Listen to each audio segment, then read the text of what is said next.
Highway, John D'Amico over there, sit down, you're walking along, you're not the mayor. I know you want to be. Okay, the real mayor, the real John D'Amico, please stand up and take the stage. Mayor John D'Amico.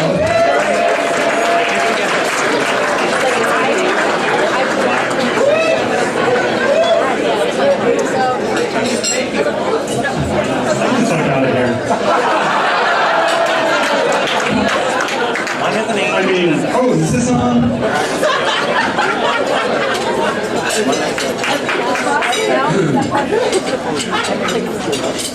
So, good evening, everybody. There's a Mayor of West Hollywood t-shirt under your chair. So when we're done, it's not true. Okay, so on behalf of my colleagues and the entire city staff, I'd like to welcome you to tonight's State of the City address. Thank you to Genevieve and the entire Chamber of Commerce board and staff, and to our own city staff who are just so terrific and always ready to help our residents and our businesses. Let's see if I can make this work. No. There we go. All right. So, 2019 is the 35th anniversary year of cityhood. In the words of Stephen Sondheim, you're no longer a kid anymore, kiddo. West Hollywood has grown up. We're a destination, we're a known quantity, we're stylish, we have agency and moxie, and though we're the same size we were, 1.9 square miles in 1984, and the same number of residents, we have grown in purpose and reasons to exist. And we continue to be a place of attraction. 75% of West Hollywood residents were born outside of the state of California. Our residents moved to West Hollywood on purpose, to invent the lives they want to live, to create an authenticity for themselves that feels right. Our city has been through some remarkable periods. And for over 100 years, we have been delivering content and delivering people to the rest of the world. And the people in this room know that more than anyone, and they know how to do that, how to generate the content of their lives and of our lives too. The founding moment, we're seeing this again tonight, the founding moment of our city happened in 1984, and our baby steps, the late 80s, a period of about 5 to 7 years, when we were getting up on our feet, a little wobbly, stumbling, but on our way. John Heilman was there. Let's have a round of applause for the old lady. The old right there. You know, our city started by making big proclamations and punching above our weight, and we proved that invention is the daughter of necessity. Bonded with the Chamber of Commerce, even at that early age. Gay Camelot was out. Gay Camelot? Sorry. 26 left. Gay Camelot was out, and the Creative City was in, and we were off. Then we were the NKOTBs, the New Kids on the Block in the 1990s. The Sunset Strip got Mark Wahlberg in his Calvins, and Santa Monica and Robertson got David Cooley in his. The Russian community emerged with one voice, and we invested in our first big public infrastructure moves. City Hall, Santa Monica Boulevard, bigger and bigger investment in social services that means so much to us. Affordable housing policy that changed how the world views our residents and what we do for them. Transit, rent control. And right there in the 1990s, AIDS punched us in the face, and we punched right back and proved how resilient we really are. Then came our popular teen years, the 2000s. Suddenly the internet was everywhere, and the world started changing faster than we did. The towers fell, the music business changed, housing laws changed, the economy crashed, AIDS deaths fell off, and the Russian community got smaller, and we got John Duran. We were still the creative city, and we were reaching our stride, and we were also wondering where we were heading next in the second decade of this century. The 2010s and the WeHo 2.0 years. And an expansion of ideas, Me Too, marriage rights, trans rights are human rights, all of that landed on City Hall. The council deputies were out and the internet was in. Open data and Twitter and Facebook and YouTube and our own app. And we got Lindsay Warren, living leaders at City Hall. And we got weed. Uber and scooters and Grindr and Tinder and Postmates, shout out. And cannabis and the Green Rush and Jen, we went fur free too, and others followed. And all of us embraced 21st century technology, and the investment in the city poured in from around the globe. The last 10 years were a period marked by our expansion from a $60 million a year budget to a $120 million a year budget. And we project continued growth for the next 20 years. So now we act more like a business and less like a hopeful community-based organization. In 35 short years, we went from please like us to we've got this. And we're still the creative city. So it's 2019, and we're on the cusp of 2020, the numerical equivalent of perfect vision. And when I peer into 2020 and our years of city that ahead, what do I see? I see the period we're entering as, well, I'll call it the essential now. It's characterized by a digital presence that is omnipresent. Everything is everything, and it's connected to everyone and everything else, and it's already been on Instagram. And it continues to evolve, and we continue to evolve with it. I see our city's future will continue to be a creative one, still committed to radical freedoms and achievable rights. I see how our businesses make us vital and our residents make us whole. Yet, it's technology and our ability to control it more than it controls us that will determine the parameters of the essential now. In 2014, Jeff Prang and I initiated a citywide Innovations and Technology Catalyst group. The purpose was to open our data to the world and refocus our city government on the people we serve. Our public face, we thought, needed a digital platform. Our smart city policies have been a giant leap forward, creating new ways for residents to be served while protecting their data, generating new business, saving energy, and saving time. So we are headed there. A smart city, a healthy city, a progressive city that relies on all of its businesses and cherishes each of its neighborhoods. We started installing smart bus stops, a fiber loop, smart traffic technology, cameras for safety, signboards for public information, on top of a new website, an app, and a digital interface that is truly resident-centered, and much more. I'm excited for us and how we managed to color the beast and get technology to serve us and our residents and our businesses. And our smart city promise is that your data is safe and your business is safe too. I'll close with this. My favorite part about being involved in West Hollywood is the fearlessness we have embodied for so many years. It's not reckless, but it is daring.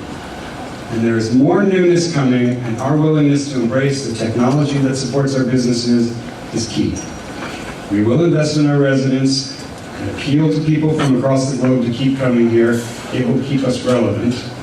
The changes of the last 35 years have prepared us for incorporating new sets of ideas, just as it has reminded us that the history we rely on is real and important. 5 of us and all of you, 35 years has changed us for the better and for good. Thank you very much. And I'm going to introduce the city manager, David. Come on up. Oh, I mean Paul. Ladies and gentlemen, Paul Arvalo, our city manager.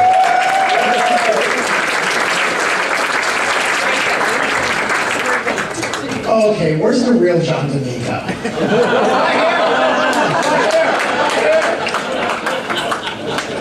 That was nice. Yeah, we put our presentations together, and it's always kind of an awkward thing because it's a split state of the city. And usually we do the presentation in tandem, but John's very secretive, but he did insist on his slideshow, and the one slide I was going to use is the Peter Pan one, and he got it. So good job with that. Thank you all for having me here again. 10 years, it seems like it's been 20. But with that, I definitely want to thank all of you for your support, your friendship. You're here in good times, bad times. It's just been a wonderful, wonderful adventure working with all of you. The city staff table here, all of you, thank you for your work, your daily work, and especially Maribel, thank you for working on my presentation with me. So if I mess it up, I'm only disappointing her. So tonight, I'm going to talk about a number of things. I'm going to talk about the budget and our current work program that the council adopted on Monday night. I'm also going to talk about some of the major developments that are occurring in the city, both projects that are under construction now and projects that are in the pipeline. And then lastly, to kind of tie into the theme of the city of the future, I'm going to talk about the smart city program that we're implementing at City Hall. But I just want to kind of go off script a little bit. You know, I think a lot of us recognize how blessed we are to be associated with the city of West Hollywood. In December, it'll be 29 years that I've been working with the city of West Hollywood. I've been city manager, I started as the interim city manager in August of 99, I think. So it's almost been 20 years that I've been city manager. And it's one of these things where, you know, I never grew up and said, I guess someday I want to be city manager. Because city managers, for the most part, are crazy. Yet, this is a community that you work in, and nothing here is a job. I mean, it's truly a passion. And I've been blessed to be associated with City Hall. I've had wonderful council members who've supported me, or at least kicked me in the right direction. And I think the organization's really evolved over the years, and it's a reflection of all of you who are here in the room tonight. So thank you. So as we go on to the first slide, as I mentioned, we just adopted the second year budget. One of the things we've always focused on, and this is back from my days as the finance director, is really maintaining strong reserves for the city. The strong reserves do a lot of things for us. One is they give us resilience when there is a downturn in the economy. Also, it helps us maintain our high credit rating. We have a AAA credit rating. For a small city like West Hollywood, it's a pretty amazing thing that allows us to leverage resources and do a lot of infrastructure and capital projects, such as the West Hollywood Phase 2 project. The operating budget for the city right now is close to $140 million, and this is kind of the base operating budget. Our general fund right now is over $110 million. On top of this, we have $8 million that we're using for capital enhancements throughout the city. The economy here, thanks to the chamber and thanks to our hotel industry, we're one of the strongest economies in the state, if not the country. Our revenues continue to exceed our operating expenditures, and the positive of that is that's the investment we get to make in our infrastructure, whether it's just kind of repairing and maintaining the things that are below the streets, but also being able to add new innovative tools to our portfolio. The two-year work program focused on 5 primary areas: public safety, homelessness, neighborhood livability, capital projects, and internal organizational development. Public safety, we have a very robust and strong relationship with the Sheriff's Department, and we're fortunate to have our new wonderful Captain Ed Ramirez. So thank you for being here. When I got here tonight, I was wearing a tie, and he told me, I said, oh, you look so tight. Who's the tie? That's a man who tells it like it is, so I appreciate it. But it's a wonderful relationship with the sheriff. We have a new sheriff at the county, but our station is still our station. Ed is our police chief, and he manages the station that he is here for West Hollywood and works part of it. So thank you. With that, though, in the budget, we've added new resources to the city that complement the sheriffs, whether it's the block-by-block security ambassadors that you see on the streets and in the residential areas. We also have increased security guards at our parks and facilities.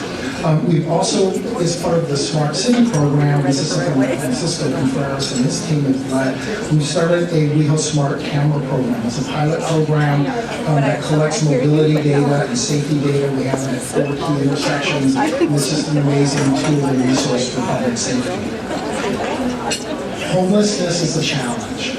It's a challenge in a number of ways. Obviously, just the impacts of dealing with the homeless community, both in the business community and in the residential areas, but also the burden that it puts on us financially. We had a discussion, it was a robust conversation at the council meeting during the budget deliberations, looking at the direct resources that we're putting into homeless services now, but it's also the indirect costs as well. The number of public safety calls that are out to address homeless issues, whether it's the fire department, whether it's the sheriff's department, whether it's, I see Cedar Sinai here, whether it's the ERs being filled with people that don't have resources. And these are resources that should be coming from the state, federal, and county, yet we're picking up a significant burden here in our local economy. But with that, we have a strategic initiatives division, and their primary focus is to work with the homeless community, both the homeless people as residents and community members, but also to help address and respond to the neighborhood and business impacts. This year, we've added a second mental health deputy that will join the Sheriff's Department soon. That's a major plug for the city of West Hollywood, and they will be a resource to deal with any of the calls that require mental health assistance. Lastly, we've dedicated money for a new sheriff security officer that will be housed and located at the West Hollywood Library, and that's a new permanent position.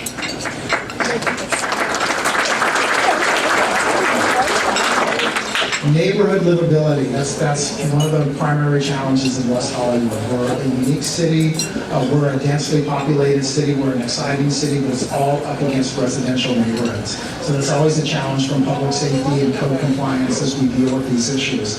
But we're also dealing with other things right now in neighborhoods. One of the primary or major initiatives that the council initiated this year is our seismic retrofit program. That is going to be a challenge for us to implement, but it's something that has to happen. We have to create and protect our housing stock.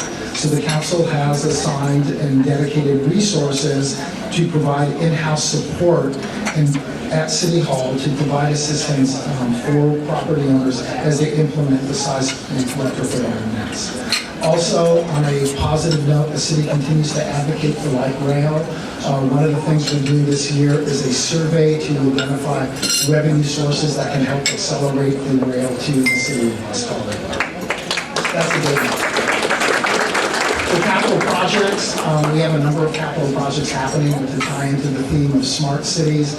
One of the things we're doing, and Mayor DeMico mentioned it, is working on our technological infrastructure, primarily the fiber loop that we're implementing now, and I'll talk about that a little bit later in the presentation.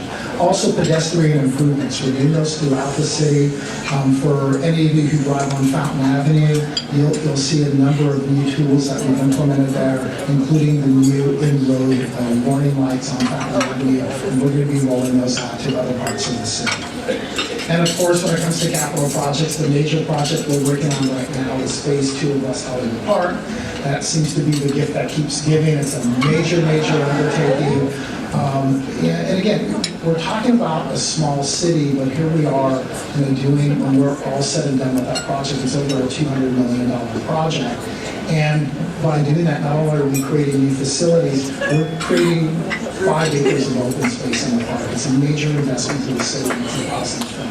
And we couldn't do that without the revenue and resources that we bring to us. Internal organizational development, it's always important to look inside. We're looking inside of the organization, making sure that we're as efficient and as resilient as the community that we're creating.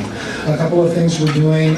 One, it's a major comprehensive plan. It's a study of our current organization and looking at the future in terms of workforce and resources demands. Lastly, in terms of technology, we're implementing a paperless automated contract process system. None of you will see it, but the people at City Hall are really happy with it. Okay, I'm done with that. Let's talk about development, because I think that's the sexy stuff you guys like. So right now, and we're only going to talk about the major developments. We have, hundreds and hundreds of projects that are happening in the city right now. But I'm going to focus on 13 major development projects that are in the pipeline. 5 of the projects right now are currently under construction. I'm looking at Marianne Lowenthal. One of those cranes is Marianne's. Actually, 2 of them. We have 3 projects that are approved and are ready for groundbreaking, and we have 5 significant projects that are under review. If all of them are built to the current design or application, we're going to end up with over 600,000 square feet of new commercial space.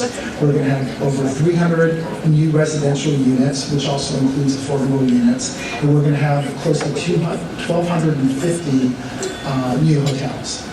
Hotel keys. Not hotels, hotel keys. Don't get excited,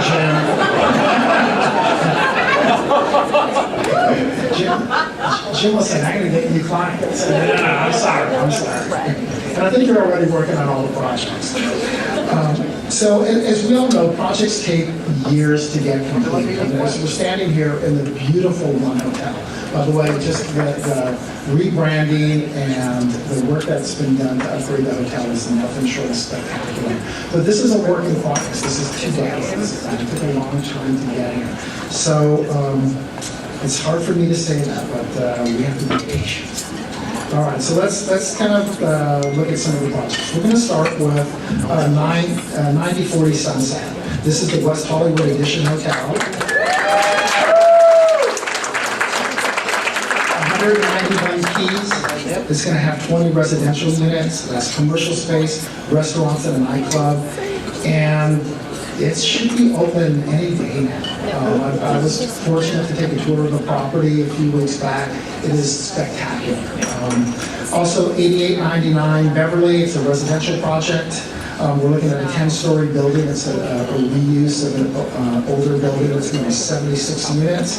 The estimated completion of that project is in 2020. 8418 Sunset, the Pendry Hotel. And residences. Can't forget the residences. So 149 hotel keys. We have 40 residential units, 35,000 square feet of commercial and entertainment space. And we were talking with Marianne earlier. She says it's going to be done in January of 2020. Now, roughly May or June, so sometime around this time next year. And that's going to be a wonderful project.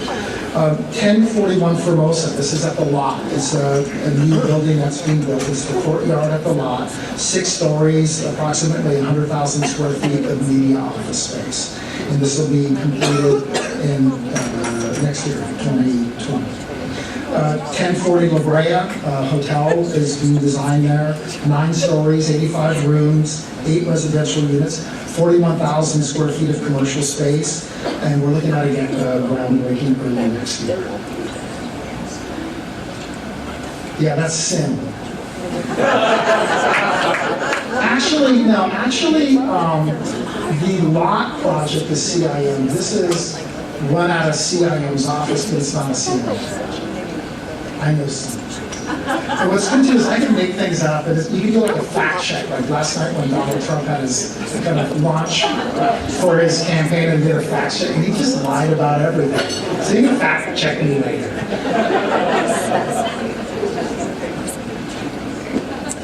Okay, where was it? All right, now we're at 645 Robertson Boulevard. What's happening there? Sit down.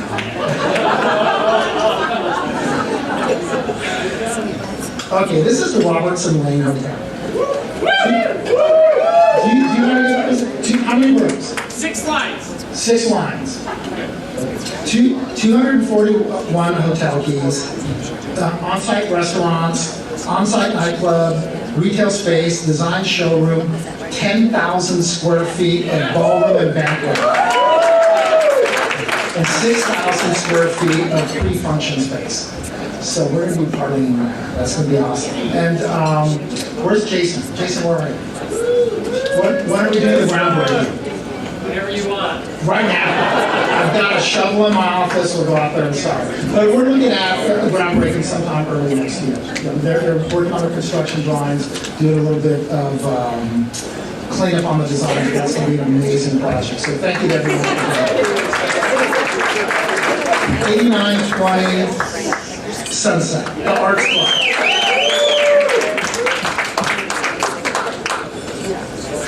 Yeah, that's the old picture. It doesn't look like that anymore. Yeah, there you go. That's a 120,000 square foot building. It's office space, private club. They're going to have 10 overnight guest rooms as part of a project. They're working on their construction drawings now. That project should begin early next year as well. And that's the long example. Anyway, it looks like that, but different. It looks just like that. Lastly, there are 5 other projects that are currently in review, in planning, and if all of you are nice to John Kehoe, they'll come out of planning.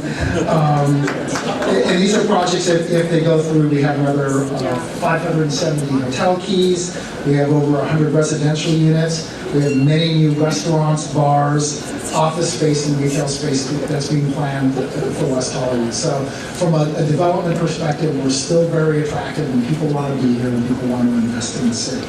And that's all of you here, so thank you. A round of applause for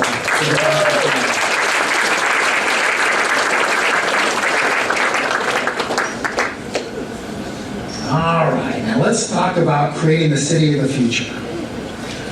WeHo Smart City weaves technology through the fabric of the city to help improve the quality of life here for people here in the city of West Hollywood. It's for everyone who lives, work, and play in the city.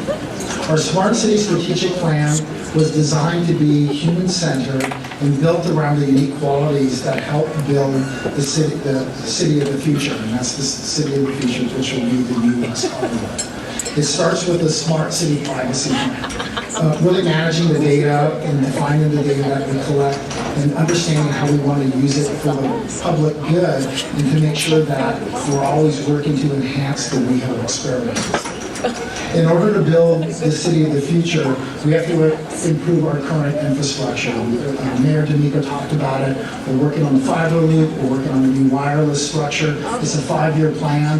When said and done, it'll be used for emergency communications, general Wi-Fi, traffic management, parking meter management, and hopefully a lot of economic development. When we're done with this, we want to make it a resource that's available not only to residents but to our business community. We're also working to build the culture of collaboration. We work hard at ways to share data with external groups, including many of the mobile apps, tech companies, those who use our data to provide new services to the public. And getting back to the human-centered approach, we're actively reaching out to future generation of city leaders through the Next Gen program. But I was also talking with someone at the beginning of the meeting, and it's not only the younger generation, but you're seeing many of the seniors who are active and committed to the community, who want to be engaged and want to play a significant role as we roll out these new tools and resources. And for West Hollywood, and I think anyone else, there's no innovation without experimentation. We've been blessed. We've launched 10 smart city pilots this year, and all of them have been successful. And at some point, they're all going to be a bust, but at the same time, the council and the community really give us the latitude to take risks, make mistakes, learn from those mistakes, and move on. This year, as the mayor pointed out, we have the smart bus shelters. Those have charging ports for phones, Wi-Fi, digital signage, audio real-time bus arrivals. We also did the smart camera pilot program in 4 intersections along Santa Monica Boulevard. And we just installed this week 2 smart city street poles. And these are interesting. One's at City Hall and one is over near the Veterans Memorial. They have Wi-Fi, and it's at 5G speeds. They have environmental sensors. They have adaptive lighting, emergency response features. And the one over near Veterans Memorial has car charging capabilities. So those are just some of the fun things that we've been working on. And again, Francisco, Kate, great job on that. So thank you for leading that effort. While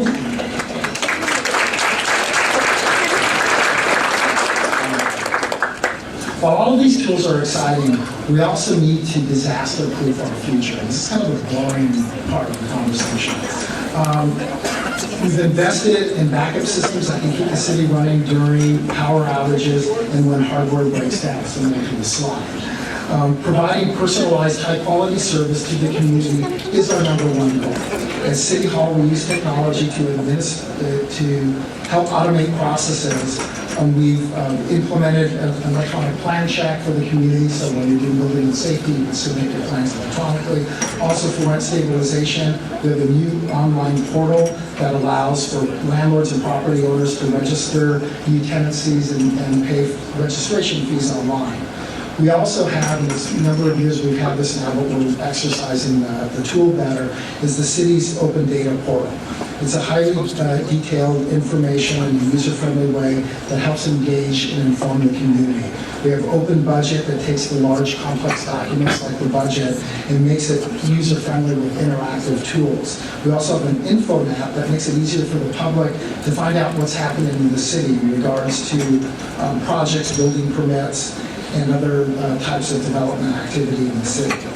And one of the things we have to talk about in light of what's happened in Baltimore, and I think it's a test that in West Hollywood, because we're so politically active, we're constantly being attacked, and we're constantly being, our systems are constantly being pushed to the brink in terms of people wanting to hack the system that's at West Hollywood.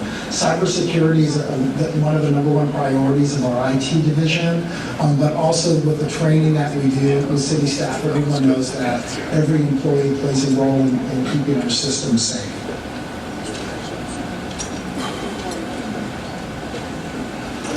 Right now, we're creating policies that ensure that anyone who uses our public information, things that come from the public realm, meets our high standards for privacy, safety, and design.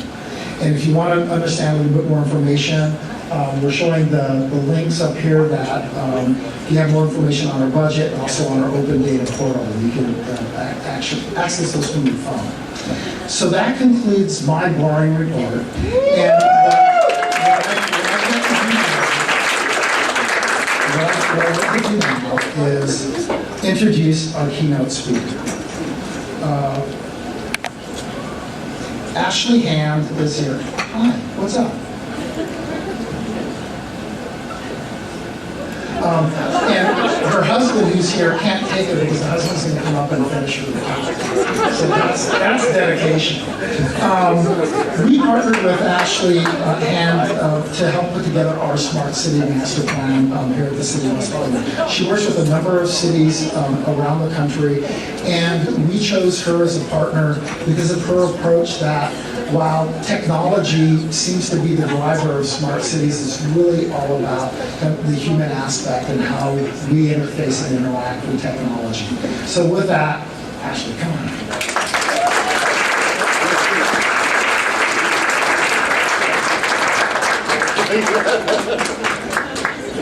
Yes, I am the 1.5 of me that has come today. But I really love West Hollywood and the work that I was able to do in collaboration with the West Hollywood team is some of my favorite work, and I go back to it all the time because I really feel that what you have created here in this city is something very special that not a lot of cities get to have. This spirit of collaboration, a willingness to explore and experiment, to push the boundaries and to lead by doing is something quite exceptional. And I think you should all be applauded. I think the work that you do every single day is evident and will continue to resonate for generations to come. Now, I warn you, I do talk about what technology is doing to our cities quite a bit. And I want to kind of preface the fact that it may sound a little scary and negative at the onset of this, but I am hopeful. I believe that the future is bright. So I will just caution you and keep drinking that wine because I can't. So I want to set the stage. On a global level, we're seeing incredible challenges Climate change is a climate crisis. We need to be cognizant of what is happening that is well beyond our control as individuals, but as communities we can affect massive change. We are at the brink of not being able to reverse the damage that we're doing, and we have to think about not just what that's going to do to the way that we want to live our lives and how productive we are as economies. We know for every single degree of change in temperature, there is a significant reduction in our overall value production. But we have to think about what that does in terms of equity and opportunity for our cities as a whole. Transportation, where we spend over 100 hours stuck in traffic in this region every single year, is now the leading CO2 emitter in the far surpassing all of the industries and sectors. We do live in an era of rapid urbanization, which is really interesting that now more than half of the world's population live in cities. And with that are significant implications for the types of conditions we want to live in, the environment, and how we develop for the future. Our communities are changing, whether we're aging in place or we're seeing the proliferation and the growth of the millennial generation that is now becoming quite massive in our population. Yeah, there you go. The impact of technology is quite significant as well. The advent of the smartphone has really transformed the way that we live, but has also really transformed the way we can potentially run and operate our cities. When we think about the folks that do have access to this technology, it's the drop of a finger. You can access food, services, you can connect with people. We do have to remember the people that are not included in that, because there are people that do not have access to these services or these tools. But that aside, when we think about the amount of impact that this technology has had on our daily lives, this is a combination of both our computers and our smartphones. But we do spend about 5 hours looking at smartphones every single day as an average person. That's a little alarming. When we consider how many sensors we now have embedded in our pockets, but also in the world around us, we are creating the newest currency of the 21st century, which is data. It is the one thing that cities have more of now than ever before. But we are also, as individuals, expected to consume a lot more. And as compared to people 50 years ago, we are consuming 5 times more data and information every single day. It's a little bit of system overload. It is changing the way that we interact with each other and how we engage as a community. And generations to come will never know any different. So when we think about some of the impacts that these new technologies are bringing into our lives, while some of it is anecdotal because we just don't have longitudinal studies to kind of show us where things have been because they just haven't been around that long, we have to think about what this means. There's this so-called digital wall that we live with. We are losing the personal interface. We Google it instead of having a conversation about it. We expect a single answer instead of having a discourse. In West Hollywood, I believe there's a very vital discourse and an effort to continue to curate that through civic engagement. We see instant gratification and have unrealistic expectations of success, and we equate fast with quality. So taking some time to see that development through actually may be a good thing.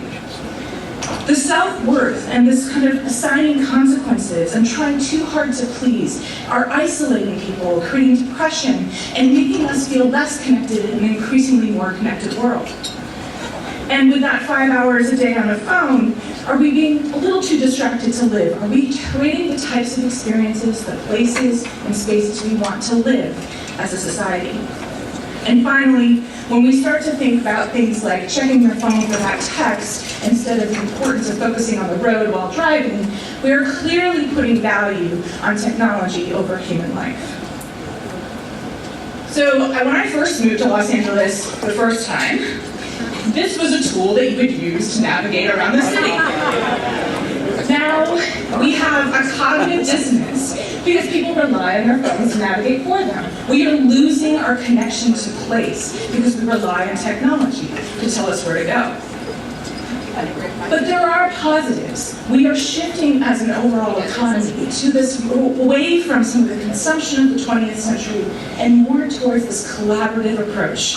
to thinking about how do we better align resources in real time to actual need, how do we build community and share access to those resources. This represents an incredible opportunity when we think about how we can tie the experience itself, we can maximize the resources we have, and we create new jobs as a result of the emergence of this new economy. We've seen incredible disruption as well. Taxis, which about a decade ago had a near monopoly on the way that people would access travel on demand, now only have about a 12th of all trips for rideshare vehicles. That decline is quite significant when you think that San Francisco hasn't sold a single medallion for taxis since 2016. Revenue has changed as well. The advent of Airbnb has disrupted the hotel industry quite a bit. And the challenge has been is how do cities respond and regulate in an era when the business model itself is evolving so quickly. This is about understanding the need to level the playing field, to ask the hard questions, and capture new value, and hopefully with truthful partners on the other side, to ensure that you can actually create new opportunities for industries to continue to compete. But then I kind of wonder sometimes if we're really trying to solve true problems or just trying to create something flashy. Uber Air is planning to launch its services, and we have to ask the question, are we really trying to solve mobility problems or just create traffic in the air? And when we look at the impact that e-commerce and the ability to purchase things and receive them almost instantaneously through delivery, we have to think about what's happening to our retail. What's happening on our main streets, the stores that we go to regularly, that we rely on. We are seeing a dramatic impact with e-commerce as it relates to traditional retail. And yes, the US is completely overbuilt when it comes to retail as a whole. When you think about the big box stores strewn across the country, we have more than 4 times as many square feet per person of retail than a European city or country would have. But with the 7% of retail that is estimated to close in this so-called store rationalization, we have to wonder what we're going to do with all that space. What are the experiences we're going to create? And what type of retail do we want to retain in our communities? Amazon made its first autonomous drone delivery in 2016, which was an Amazon stick and a bag of popcorn to some man in the UK. But this is just the beginning of another evolution of technology serving the consumer. In Mexico City, Burger King uses a combination of real-time data to figure out when there's a traffic jam, billboards to prompt you to think about being hungry, Waze push notifications to tell you you're within radius for delivery, and you could order a Whopper that will be delivered on a motorcycle to your car stuck in traffic. 63% increase in daily deliveries, and this is coming soon to Los Angeles. Now, I mentioned millennials earlier. Now, they are generally better educated, they are inheriting the wealth from boomers, and are now moving into the period of their lives where they're pursuing home ownership. And their purchasing behavior is quite different than previous generations, where they're focusing more on travel and experiences, the type of things that you've been curating here for decades in West Hollywood, welcoming people to come visit with you and stay. Now, they are making quite a bit of their purchases online, and the faster delivery, the greater selection of goods, makes it very frictionless. And payments are also changing, as many more people are using these tools to transfer money. And in this case, Venmo, the #1 use application, is paying their rent. So it's really changing the dynamic of how people are exchanging goods and services in our communities. There is considerable fear that with new technology, automation will eliminate jobs, and to some extent that's true. But we've seen that before, and we've adapted. I think it's really important to consider how far we're willing to go and to draw a line when it comes to eliminating the human side of our communities. In this case, China is rolling out a pilot where you are scoring other people based on their sort of social credit. If you do not have good credit, you cannot get good loans, you cannot get a good job, you cannot get access to opportunity. This is a very, very Black Mirror scenario, and I don't think we need to have a future that looks like that. It's getting out ahead of this, defining what that future looks like as a smart city, is something that West Hollywood was willing to take a risk on before many other cities across the country. So we are doing that now, and it's very exciting to see what happens, and anticipating how that changes how the public sector also responds to its community is really essential. And with that proliferation of data adds greater complexity. So suddenly you have the need to create innovation teams within government to look across traditional silos, because we are looking for holistic, systemic solutions, because we now have access to more data than ever before that inform better outcomes when we take that more holistic approach. So I'm very optimistic, while it may not have sounded like that.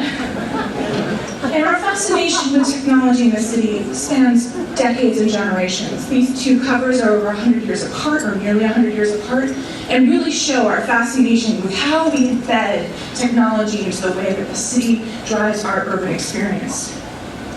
It is a challenge, however, because we build cities to last for hundreds of years, infrastructure to last for decades, and yet we are seeing push of updates to an app within seconds, and really, frankly, technology is far outpacing the change that we could ever anticipate at an urban scale.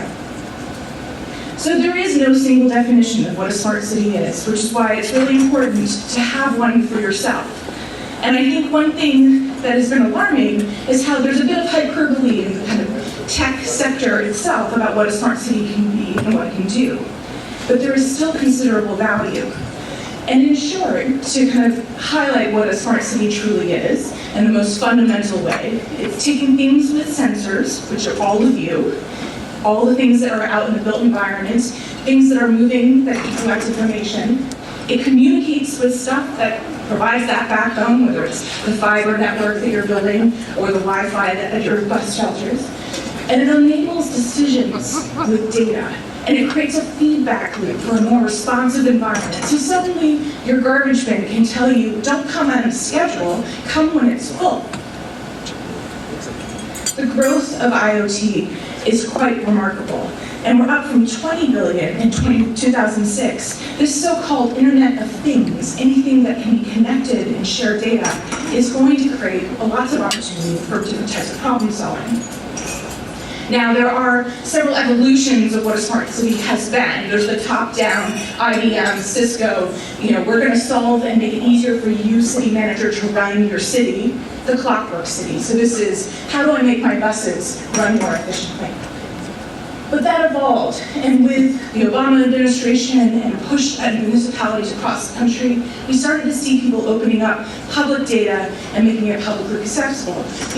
The open city suddenly allows you to publish the data about where your buses are located, so someone can build an app on that and let you know when you're navigating when to go out and wait by the bus stop.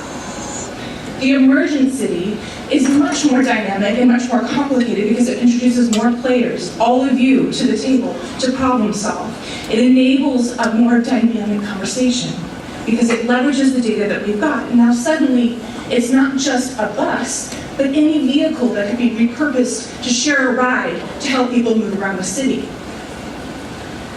So when it comes to how West Hollywood has defined itself as a smart city, the focus on weaving seamlessly this technology into your urban fabric to really think about how it enhances your experiences and the outcomes that you desire is really important, because it doesn't focus in on a specific solution, it creates opportunity to create a more livable place.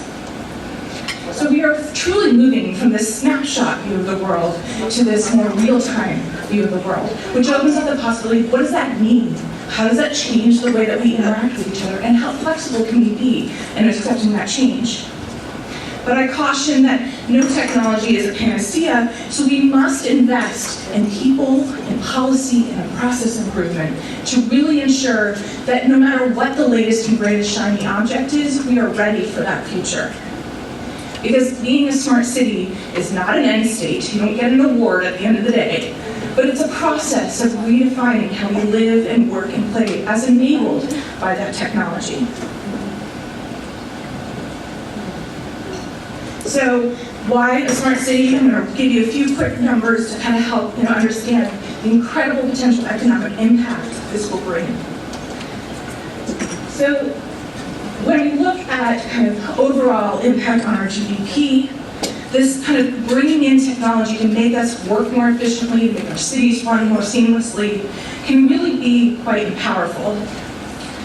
And so we have to focus on how do we use all these tools in the toolkit to make sure that we're really leveraging technology more effectively. And civic engagement is a great example by bringing more capacity with problem solving through collaboration with the chamber, through thinking differently about how we're going to adapt to this future. It builds more resiliency for the future because studies show that when neighbors work with neighbors and know each other, when there is a crisis in the community, they are more likely to help each other out and come back strong. So we must operationalize and capture these benefits, and we need to begin that investment today. So with AI, artificial intelligence, and machine learning, innovation occurs at such a rapid pace, it's almost overwhelming.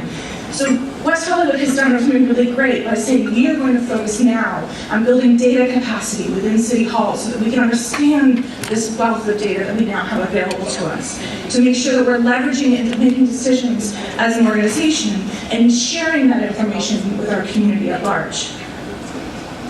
We must invest in our workforce so we can ensure that we can really adapt to the skills as they change and the demands change in our economy.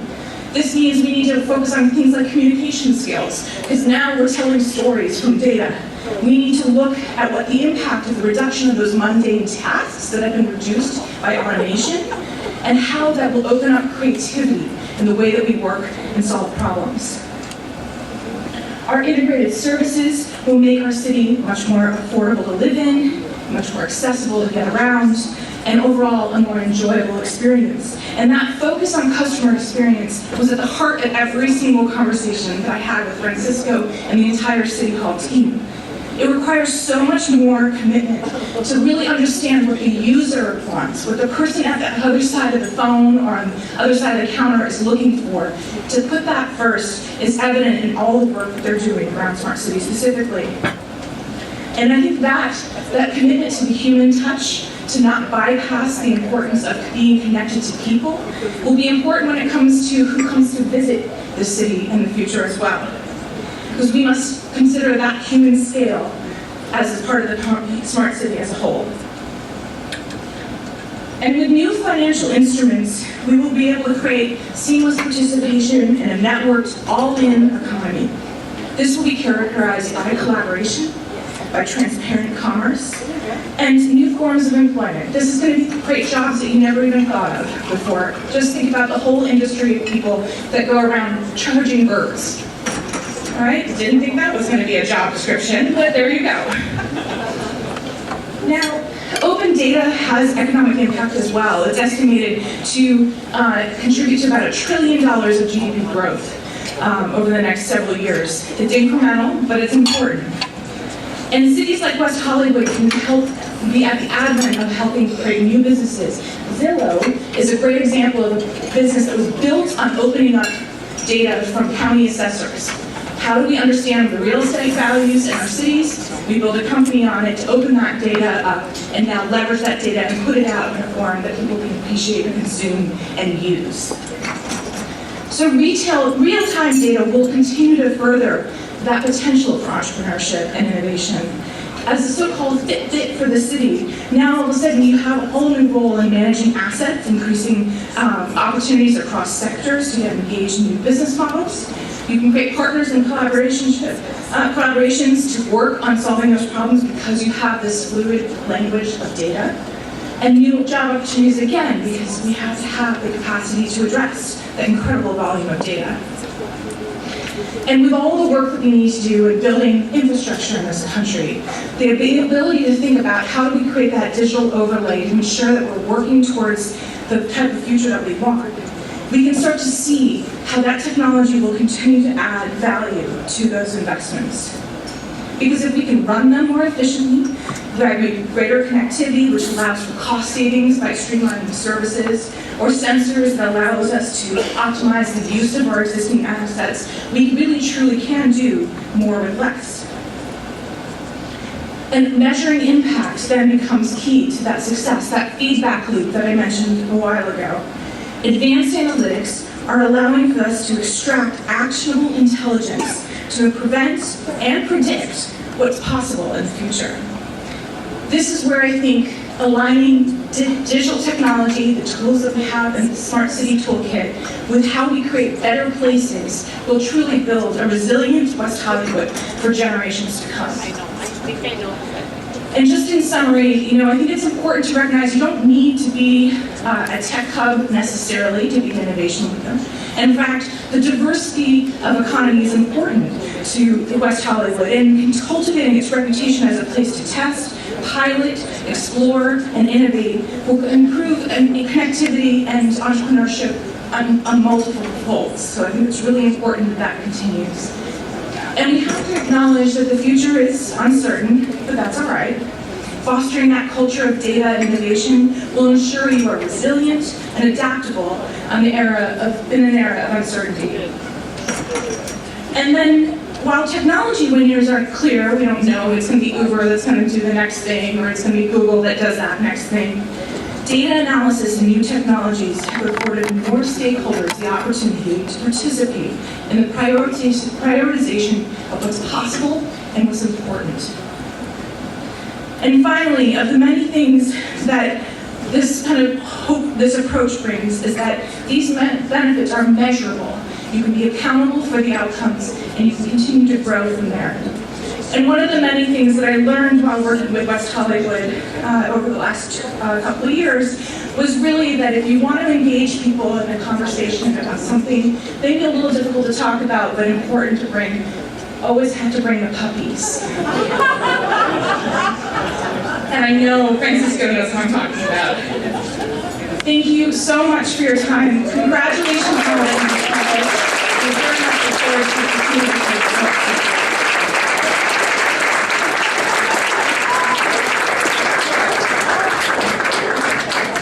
Thank you, Ashley, and I have to apologize too that I started a little late, so we were like pushing, so thank you. And thank all of you. Dessert and coffee is in the foyer. Thank you, City of West Hollywood, for your incredible partnership.